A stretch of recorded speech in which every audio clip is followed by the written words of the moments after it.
Hello, and welcome to the Devotional Talk podcast. My name is Mike, and I'll be your host as we worship God by reading from some awe-inspiring devotionals and ultimately glorify His name. Today's reading comes from Charles Spurgeon's Morning and Evening, a devotional book that features 2 readings for every day of the year. The morning readings are a perfect way to get your day started with a mindset found on God, while the evening readings counterbalance with the morning by settling your mind after a busy day and getting back to being God-centered before you retire to bed for the night. Charles Spurgeon is one of my all-time favorite preachers and is also known as one of the last great Puritans. Today's reading comes from February 22nd and is the morning reading. His bow abode in strength, and the arms of his hands were made strong by the hands of the mighty God of Jacob. Genesis 49, verse 24. That strength which God gives to Joseph is real strength. It is not a boasted valor, a fiction, a thing of which men talk but which ends in smoke. It is true divine strength. Why does Joseph stand against temptation? Because God gives him aid.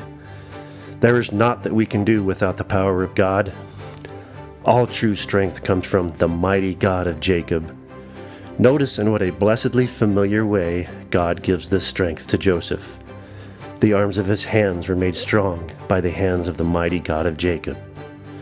Thus, God is represented as putting his hands on Joseph's hands, placing his arms on Joseph's arms. Like as a father teaches his children, so the Lord teaches them that fear him. He puts his arms upon them. Marvelous condescension. God Almighty, eternal, omnipotent, stoops from his throne and lays his hand upon the child's hand, stretching his arm upon the arm of Joseph that he may be made strong. This strength was also covenant strength, for it is ascribed to the mighty God of Jacob. Now, wherever you read of the God of Jacob in the Bible, you should remember the covenant with Jacob. Christians love to think of God's covenant.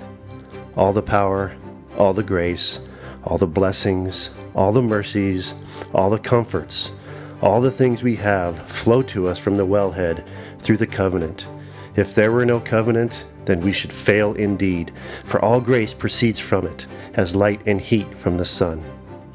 No angels ascend or descend save upon that ladder which Jacob saw, at the top of which stood a covenant God.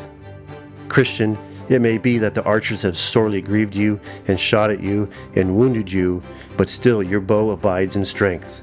Be sure then to ascribe all the glory to Jacob's God.